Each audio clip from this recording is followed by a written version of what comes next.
ভিডিওটা আজকে না, ভিডিওটি কালকের। যদিও কালকের, তবে আমি তোমার পোস্ট করতে, করতে একদিন লেট হয়ে গেল। দেখো আমাদের বাড়িতে কে এসেছে। আহা! আজকের দিনটা তো স্পেশাল। মা শীতলার সোহাগ মাখতে এসেছে। দেখো আমগো পাড়ার বৌদিরা এসেছে।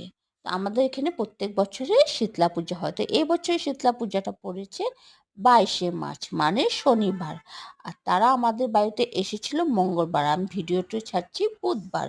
দেখো আমাদের দিদিরা, মাসিরা সবাই এসেছে সোহাগ মাখতে। এখানে প্রত্যেক বছরই পূজাটা হয়, খুব বড় করেই হয়। আমিও যাই পূজাটাতে। খুব ভালো লাগে পূজা। আর পূজা পার্বণ তো সবারই ভালো লাগে, তাই না বলো? তো আমারও ভীষণ ভালো লাগে। তো সবাই বাড়িতে বাড়িতেই আসে। তো সবাই যে যার সাধ্য অনুযায়ী সবাই একটা থালা দিয়ে দেয়, বাটা দিয়ে দেয়। আমি আর আমার যা দুজনে দুটা বাটা দিয়েছি। এখানে তো আমরা একচুয়ালি তিনজন যা থাকি। তো এক যা গিয়েছে ওনার বাপের বাড়িতে, পরীক্ষা শেষ তো। তো এই সিজনে না গেলে আর হয় না। তো উনি গিয়েছে বাপের বাড়িতে, তো আমি আমার দুই যা আছি, তাই দুইটা বাটা দিয়েছি। তো ঘরে যা যা সবজি ছিল তাই একটা সুন্দর করে বাটা সাজিয়ে দিয়ে দিয়েছি। আর সাথে দিয়েছি একটা দক্ষিণা। তো তোমাদের ভিডিওটা কেমন লেগেছে? ভালো লাগলে কমেন্ট বক্সে জানাবে। টাটা, সুস্থ থেকো, ভালো থেকো।